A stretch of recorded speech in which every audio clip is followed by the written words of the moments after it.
유월절 식사를 우리가 흔히 알고 있는 최후의 만찬을 하시던 중에 예수님은 가룟 유다가 자신을 배신할 것이라 예고하십니다. 이 예고는 가룟 유다를 사실 지적하려는 의미보다는 어떤 의미가 있었냐면 안타까움으로 가룟 유다가 마지막이라도 돌아오기를 바라는 마음, 마지막이라도 회개하는 마음으로 우리 주님은 그렇게 말씀하셨던 것입니다. 그런데 가룟 유다는 이런 예수님의 초청을 뿌리치게 되죠. 곧이어 이제 오늘 본문을 보면 2000년 기독교 역사 속에서 아주 행하게 될 아주 중요한 말씀이 또 등장을 합니다. 성찬식에 대한 본문이죠. 26절을 보면 이렇게 되어 있습니다. 그들이 먹을 때에 예수께서 떡을 가지사 축복하시고 떼어 제자들에게 주시며 이르시되 받아서 먹으라, 이것은 내 몸이니라 하시고. 그 헨리 나우인이라고 하는 20세기 최고의 영성가가 있는데 이분이 쓴 책을 딱 보면 이 본문을 들어서 아주 중요한 동사가 네 가지가 있다, 그렇게 이야기합니다. 이 본문 안에는요, 어떤 동사냐, 가지사, 축복하시고, 떼어 주시며 라는 네 가지 동사입니다. 이것은 마치 예수님을 어디에다 비유했냐면 떡을 가지시고 축복하시고 떼어 주시듯이 하나님이 예수님의 생명을 가지시고 예수님의 생명을 축복하시고 예수님의 생명을 십자가에서 찢으시고 떼시고 그리고 그 생명을 우리에게 나누어 주신 것과도 같다, 그렇게 헨리 나우인은 표현을 했습니다. 그리고 이 떡을 받아서 먹듯이 예수님의 생명을 받아 먹으라, 그런 의미를 가지고 있죠.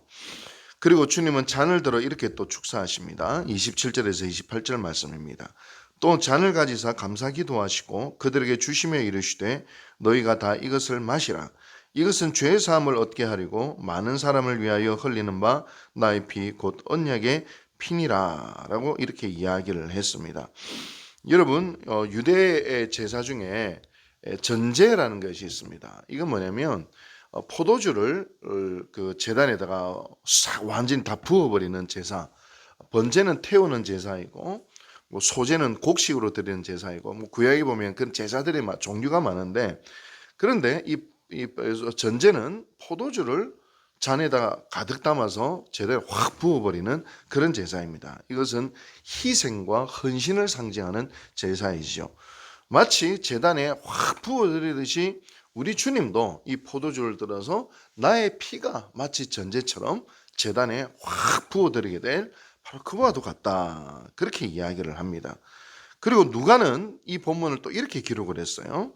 저녁 먹은 후에 잔도 그와 같이 하여 이르시되 이 잔은 내 피로 세우는 새 언약이니 곧 너희를 위하여 붓는 것이니라 라고 이야기했습니다. 이런 구약의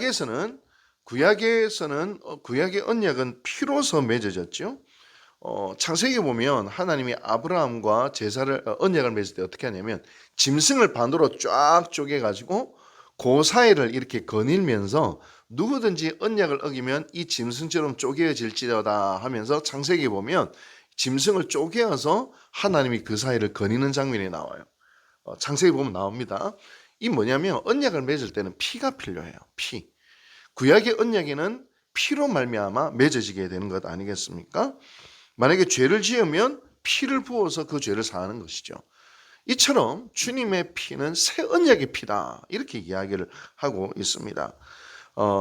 구약처럼 짐승을 잡아 피를 흘리는 제사라기보다도 주님이 영원한 제사, 단번의 제사로 피를 다 흘리셨으니 이제 이것을 믿기만 하면 구원을 얻는다라고 하는 새 언약, 바로 그것을 이야기하시는 것입니다. 여러분, 6월절에 행한 최후의 만찬에서 예수님이 하신 이 모든 행동은 사실은 복음을 요약한 것입니다. 예수님이 나누어 주신 떡과 포도주는 바로 십자가에서 찢기신 주님의 몸과 피를 상징하는 것입니다. 그래서 주님은 제자들에게 모일 때마다 이걸 기념해라, 이걸 해라 이랬어요. 떡과 포도주를 나누어라. 왜 그랬느냐? 십자가의 희생을 기억하라. 나를 기억해라. 나를 기념해라. 이런 것입니다. 십자가를 통해서 가지시고 축사하시고 찢으시고 나누어 주신 그 주님의 몸, 그리고 전제를 붙듯이 자신의 피를 확 부어버린 주님의 피, 이걸 기억해라. 그리고 그걸 통해서 주어지는 그 생명과 그 사랑과 그 희생을 기억해라. 성찬식은요, 아마 우리가 이제 매달 성찬식 하지 않습니까? 우리 교회가 굉장히 성경적이에요. 초대교회는 매주 성찬식을 했는데 요새 한국 교회는 성찬식이 좀 번거로워서 보통 한 2번 하고 딱 끝내는데, 우리 원로 목사님 때부터 우리 교회는 매달 성찬식을 하는데, 이 성찬식은 뭐냐? 복음이라는 거예요. 복음을 기억해라. 주님이 찢어주신 몸과 부어주신 피를 기억해라. 생명을 기억해라. 그런 의미를 가지고 있습니다.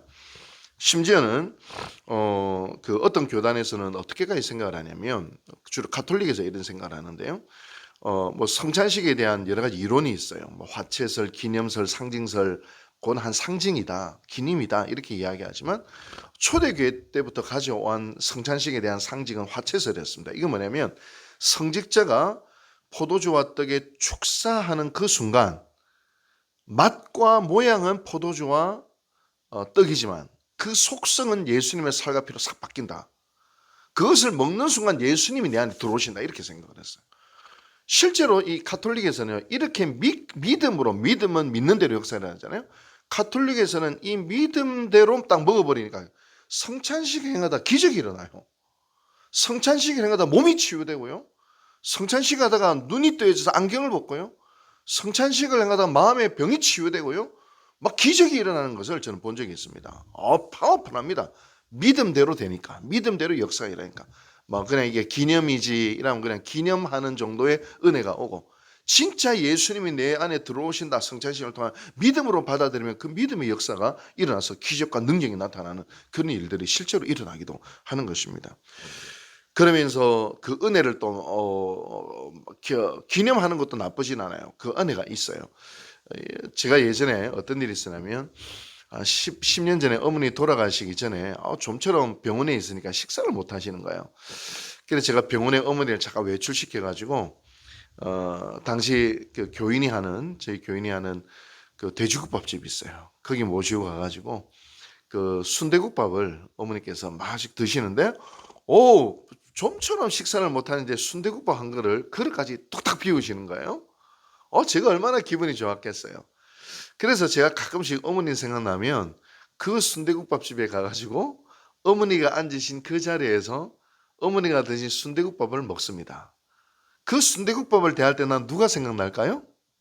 그 식당에 가면 누가 생각날까요? 어머니가 생각나는 거예요.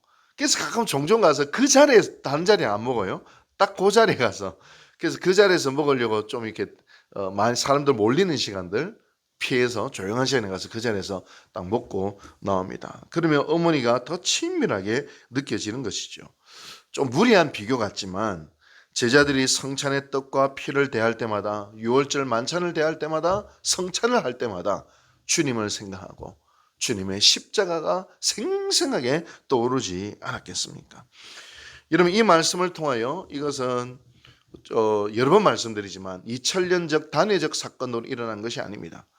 오늘 우리에게 주시는 말씀입니다. 이 말씀의 교훈은 뭐냐면, 너희도 이렇게 살아야 된다는 겁니다. 예수님의 제자로서 예수님이 우리를 가지셨다. 예수님이 우리의 삶을 축복하셨다. 너희의 삶도 이 땅을 향하여 너희의 삶을 떼어주고 너의 생명을 떼어주고 나누어주는 삶, 그게 바로 예수 믿는 삶이다 라는 것입니다. 여러분, 과연 주님의 손에 우리가 들려진 인생인가? 주님의 축복과 은혜 속에 있는 인생인가? 그걸 어떻게 알 수 있느냐? 주님을 위하여, 주님의 몸된 교회를 위하여 내가 찢어지는 듯한 아픔을 한 번씩 경험하셔야 돼요. 내 성질대로 그냥 교회를 뒤집어 엎어버리는 사람이 아니라 정말 주님을 사랑해서 내가 찢어지는 그 경험, 이 바로 오늘 이 성경에 나오는 성만찬의 은혜를 내 삶으로 살아내는 삶인 거예요. 때로는 억울한 일이 있고, 때로는 땀을 흘리며 수고하는 일이 있고, 때로는 내가 쪼개어지는 듯한 느낌이 들기도 하고, 내가 완전히 부어지는 듯한 그런 느낌이 들 때도 있어요. 그때 바로 그 은혜가 우리 가운데 있어야 될 줄로 믿습니다. 나의 인생이 이 성만찬의 삶을 살도록 주님이 초대하고 계시다는 거예요. 여러분, 신앙생활 할 때 그저 아무 일 없이 가만히 조용히 신앙생활하는 것은 절대로 성경적인 기독교적인 신앙의 모습은 아닙니다. 우리의 신앙은 이 성만찬의 삶과도 같다는 거예요. 주님이 우리를 가지시고 주님이 우리를 축복하셨고 이제는 우리의 삶을 떼어서 나눠주는 삶이다. 쉽게 이야기하면 이번에 효도 관광을 하는데 몇 분들이 또 찬조를 또 이렇게 하셨어요. 그건 뭐예요? 자신의 소중한 것을 떼어서 나누어 주는 것이죠. 우리 원로 목사님 또 오셔서 너무 행복해 하셨지만 또 자신의 차로 운전을 목사님 제가 좀 할게요 하는데 저는 조금만 하고 원로 목사님 운전을 막 이제 섬기고 싶은 그 마음, 자신의 삶을 좀 떼어서 주신 것이죠. 전도하시는 분은 저 죽어가는 영혼들을 향하여 나의 시간과 물질을 떼어서 그들에게 나눠주는 것이죠. 여러분, 우리의 삶은 바로 성만찬의 삶과도 같아야 된다. 여러분들이 찢어서 떼어서 나눠줄 부분들은 무엇입니까? 우리의 눈물을 부어드리고 우리의 피를 부어드리고 우리의 헌신을 부어드리고 내 삶을 떼어서 누군가에 나눠줘서 생명의 역사를 일으키는 삶으로 오늘 우리를 부르셨다. 이게 바로 기독교인의 삶이다. 절대로 기독교인들은 가만히 있는 삶 아닙니다. 반드시 성만찬의 삶으로 주님은 초대하고 계시다. 바로 그 열매는 무엇이에요? 생명의 열매가 우리에게 주어지고 우리에게는 생명의 면류관이 주어진다는 사실을 우리가 기억하면서 오늘도 하루를 주님 앞에 살아가시는 모든 성도들 되시기를 주님의 이름으로 축복합니다. 기도하시겠습니다. 자비하신 하나님 아버지 감사드립니다. 우리가 예수를 믿는 것은 그저 가만히 있어서 사람들과 접촉도 안 하고 아무 일도 안 하고 그냥 은혜만 받고 그냥 사랑만 받고 머물러 있는 삶이 아니라 바로 성만찬의 삶을 우리에게 알려주셔서 감사드립니다. 이미 주님이 우리를 택하시고 우리를 축복하신 우리의 생인데 이제는 떼어서 나누어주는 자리까지 나아가게 도와주시옵소서.